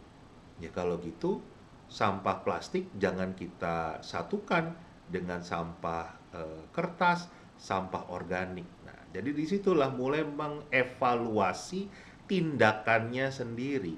Bukan mengevaluasi orang lain ya, tapi mengevaluasi tindakannya sendiri. Memperbaiki apa yang mereka sudah lakukan menjadi yang lebih baik lagi atau yang lebih diharapkan lagi kan begitu. Itu C5. Nah, kalau C6 mencipta ini di level yang paling tinggi. Ini kita bicara sudah berpikirnya bagaimana mendaur ulang sampah-sampah ini, menciptakan satu hal yang baru dari sampah tersebut, mungkin membuat pupuk kompos dan lain sebagainya. Jadi kita bisa melihat ya perbedaan antara C1 sampai C6 ini. Nah, disinilah nanti akan berhubungan dengan tantangan era digital ini, di mana dikatakan bahwa di era digital ini akan semakin banyak pekerjaan yang digantikan oleh teknologi, yang digantikan oleh mesin, oleh robot. Mesin, robot, komputer, secerdas-cerdasnya mereka, itu level berpikirnya hanya sampai di level C3. mereka hanya bisa mengaplikasi saja. Jadi mereka hanya ikut perintah dari manusia yang menciptakan perintahnya. Jadi kita lihat misalnya contoh saja Google Maps, mungkin satu aplikasi yang sering kita pakai. Kita mau cari jalan ke satu tempat kan begitu. Tapi mereka nggak akan bisa menganalisa kenapa milih jalan tersebut. Mereka hanya diperintah untuk mencarikan misalnya jalan yang terdekat, jalan yang tercepat kan gitu. Jadi kalau manusia berpikirnya di level nalar yang rendah, di era digital ini siap-siap saja akan digantikan oleh teknologi, oleh komputer, oleh robot. Komputer, robot, teknologi digital ini belum mampu untuk menganalisa dirinya sendiri, belum mampu untuk mengevaluasi dirinya sendiri, apalagi menciptakan hal yang baru. Mereka hanya bisa mengcopy, dan kopiannya itu bisa sama persis, tapi mereka tidak bisa menciptakan hal yang baru. Hanya manusia yang bisa menciptakan hal yang baru. Nah, disinilah kenapa dunia pendidikan seluruh negara di dunia ini itu mengubah, membenahi sistem pendidikannya. Yang sekarang semuanya mendorong untuk anak-anak didik ini bernalar di tingkat yang tinggi, agar tidak tergantikan oleh mesin, agar tidak tergantikan oleh robot, oleh komputer. Dan itu juga yang harus dilakukan di sekolah-sekolah kita, di lembaga pendidikan kita. Kita dorong anak-anak ini untuk menjadi pencipta, karena itu yang dibutuhkan di era digital ini. Seperti yang diprediksi oleh Forum Ekonomi Dunia, 65% dari anak-anak yang saat ini duduk di bangku SD nantinya akan bekerja pada bidang yang hari ini bidangnya belum tercipta. Jadi mereka tidak bisa kita siapkan menjadi pencari kerja, tetapi mereka harus kita siapkan sebagai pencipta kerja. Bernalar di level C6. Tahukah Anda kalau di Indonesia itu semakin lama sekolah, ternyata bukan semakin cerdas, bukan semakin pintar, tapi justru semakin bodoh. Bank Dunia membuat sebuah kajian tentang kemampuan membaca anak-anak Indonesia dibandingkan dengan anak-anak dari negara Vietnam dan negara-negara OECD yang lain berdasarkan tes PISA tahun 2018 yang lalu. Nah, khusus untuk membaca, kita bisa lihat ada 6 level membaca. Level 1 itu yang paling rendah, level 6 itu yang paling tinggi. Pada tes PISA tahun 2018 yang lalu, Indonesia prosentase terbesar itu berada di level membaca level 1. Level yang paling bawah, 55,4%. Indonesia tidak memiliki siswa yang mampu membaca di level 6. Jadi persentase terbesar berada di level 1, yang kalau menurut Bank Dunia itu disebut sebagai functionally illiterate, alias buta huruf secara fungsi. Bisa baca, ada bunyinya, jadi bisa membaca, ada suaranya, ada bunyi, tahu yang dibaca apa. Tapi nggak mengerti maknanya, nggak mengerti apa makna bacaan yang tadi dibaca, ada bunyinya itu. Nah, itu Indonesia. Nah, sekarang Vietnam, kita bisa lihat di data berikut, persentase terbesar anak Vietnam itu berada di membaca di level 3, 35,2%. Yang level satunya ada, nah di Vietnam ini ada yang level 6-nya, walaupun jumlahnya juga sedikit, hanya 0,1%, tapi ada. Bagaimana dengan rata-rata negara OECD yang lain? Ternyata sama dengan Vietnam, persentase terbesar berada di level 3 untuk membacanya, 27,9%. Ada yang level 1, ada juga yang level 6. Rata-rata negara OECD lebih besar dari Vietnam, 1,1%. Nah, apa yang bisa kita lihat dari data-data berikut? Yang pertama, kita lihat perbedaannya, persentase terbesar untuk Vietnam dan negara-negara OECD lain itu berada di tengah, di level 3. Nah, ini yang disebut dengan distribusi yang normal. Artinya, persentase terbesar itu diwakili oleh mereka yang sedang-sedang saja kemampuannya. Nggak pinter banget, nggak juga kurang banget kan gitu. Artinya yang di tengah-tengah yang biasa-biasa saja. Ini disebut dengan distribusi yang normal, kan kurvanya yang tinggi itu yang di tengah. Nah, saya yakin anak Indonesia lahirnya juga pasti kurva distribusinya normal. Artinya yang terbanyak ya yang sedang-sedang saja, yang biasa-biasa saja. Nggak pinter banget, nggak jenius, nggak juga kurang banget. Itu di tengah-tengah saja. Ya, sedang-sedang saja. Nah, Vietnam pasti juga demikian, negara-negara lain juga demikian. Nah, di Vietnam dan negara-negara OECD yang lain, distribusi yang normal tadi bertahan sampai mereka usia 15 tahun.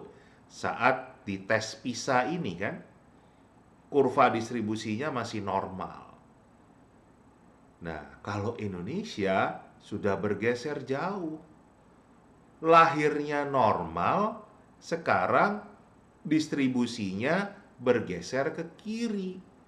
Artinya lebih banyak yang kurang dibanding yang sedang-sedang saja. Apalagi yang pintar, yang bagus. Nah, ini bisa disimpulkan, oh ternyata di Indonesia sekolah bukan tambah pintar, tapi tambah bodoh. Nah, ditambah lagi ada kajian dari Indonesian Family Life Survey yang baru diterbitkan tahun 2021 ini yang menunjukkan ternyata soal matematika yang tahun 2000 itu dikerjakan oleh anak kelas 4 SD, ternyata di tahun 2014 hanya bisa diselesaikan oleh anak SMP kelas 7. Ini tambah membuktikan lagi kalau di Indonesia sekolah bukan tambah pintar, tapi tambah bodoh.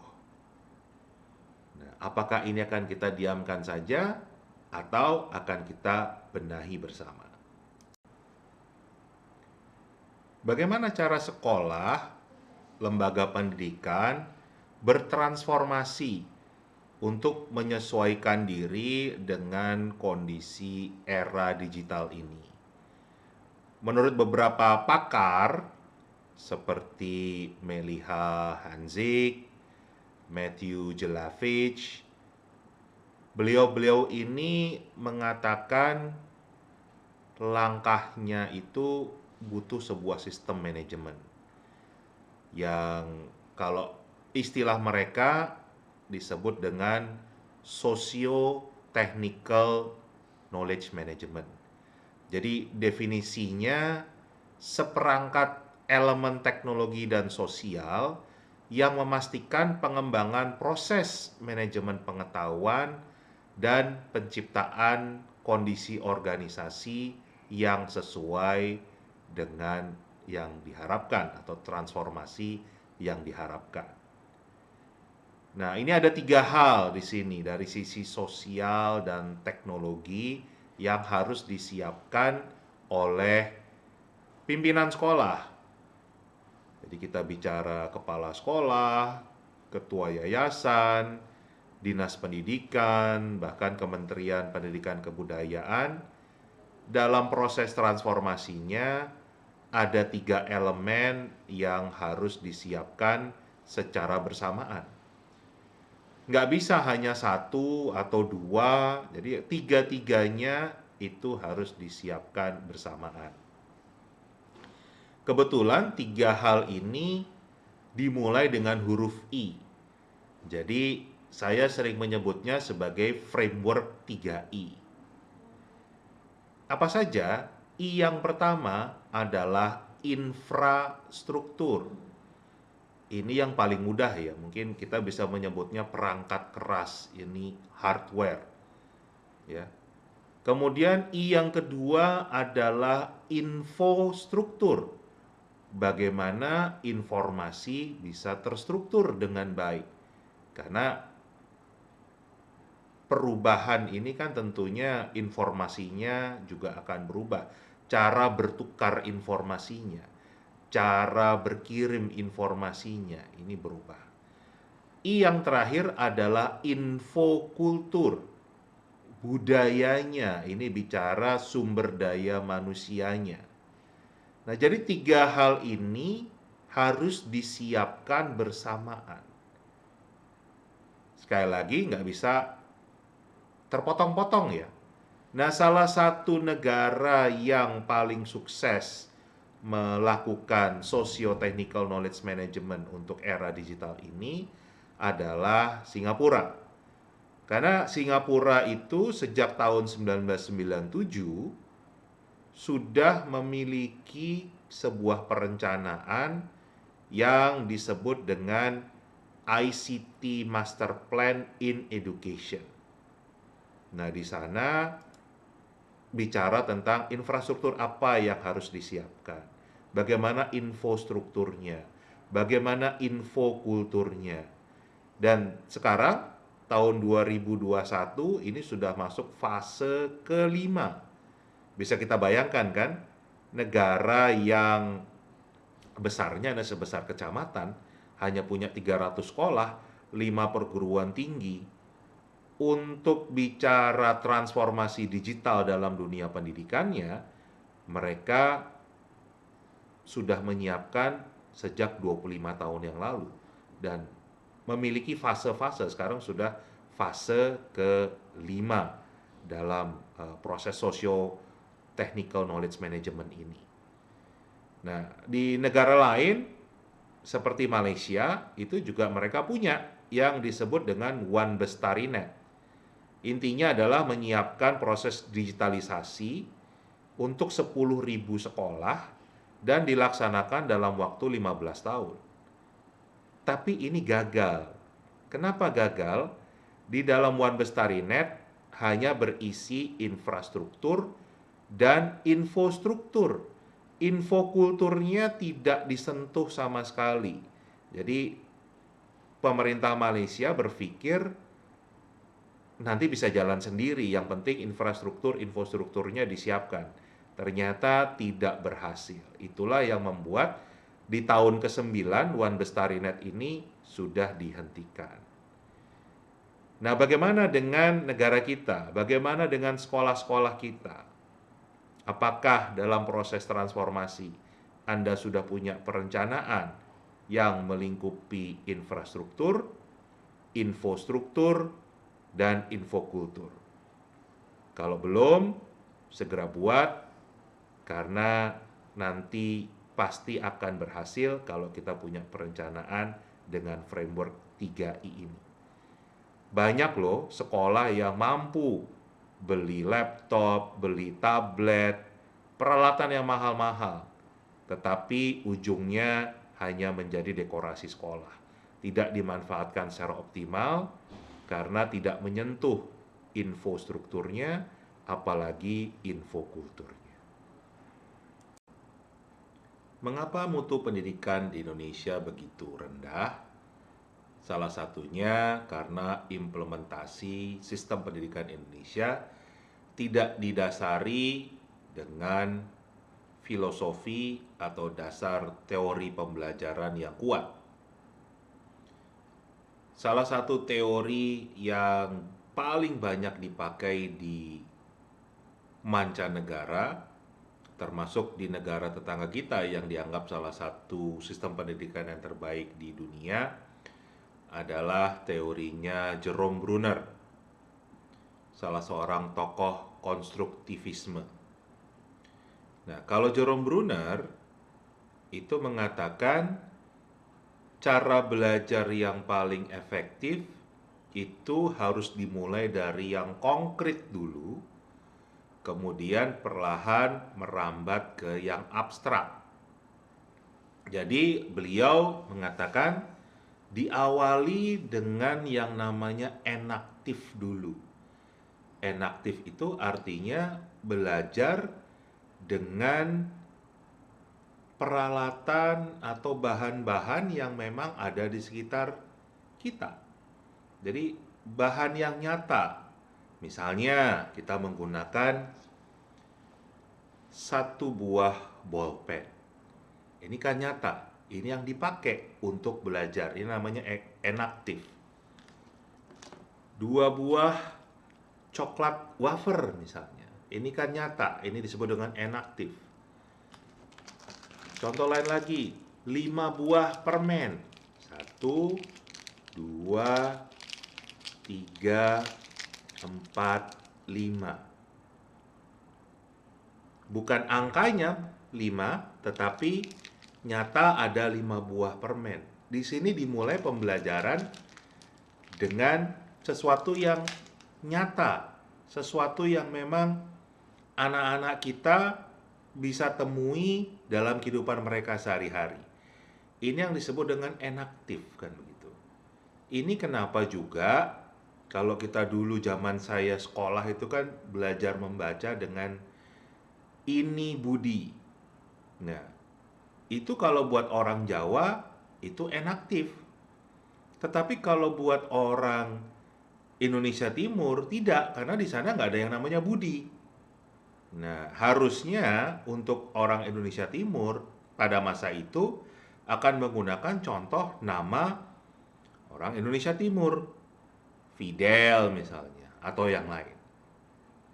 Ya, nah setelah kuat dengan enaktifnya, sudah memahami konsep enaktif, mulai bergerak ke yang namanya ikonik. Ikonik itu dalam bentuk gambar merepresentasikan yang nyata. Jadi kalau tadi saya tunjukkan misalnya nyata satu buah bolpen, ini menggunakan gambar. Misalnya 12 bolpen dalam bentuk gambar. Ini yang disebut dengan ikonik. Nah, setelah sudah menguasai ikonik, yang terakhir mulai dari usia 7 tahun ke atas, mulai kita kenalkan dengan yang namanya simbolik. Simbol. Jadi suatu yang abstrak. Ini kita bicara huruf, kita bicara angka. Nah, di sini kita bisa melihat kan, ini yang terjadi di Indonesia terbalik. Justru yang lebih dulu ditekankan adalah simbolnya. Makanya kan banyak PAUD TK yang sudah mengajarkan anak-anak didiknya untuk membaca, menulis, berhitung. Itu langsung yang diberikan adalah simbolnya.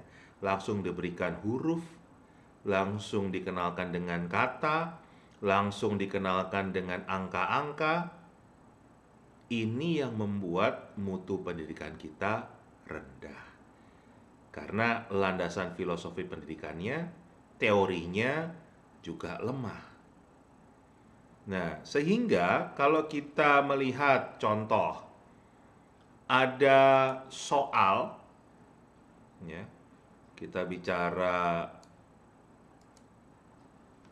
ini bisa Anda lihat, ada 3 soal yang berbeda. Bisa Anda bandingkan. Saya bacakan dulu ya soal nomor 3. Randy adalah seorang siswa sekolah dasar di Kabupaten Brebes, Jawa Tengah. Hari ini adalah hari libur sekolah. Randy menemani ibunya untuk belanja di pasar tradisional. Ibu Randy hari ini membeli 1 butir telur asin bakar, 2 butir telur asin asap, dan 2 butir telur asin biasa. Sampai di rumah, Randy diminta ibu untuk meletakkan telur-telur asin yang baru dibeli di atas meja makan. ternyata di atas meja makan sudah ada satu telur asin biasa yang dibeli kemarin. Berapa jumlah telur asin di atas meja makan setelah Randy meletakkan telur yang baru saja dibeli?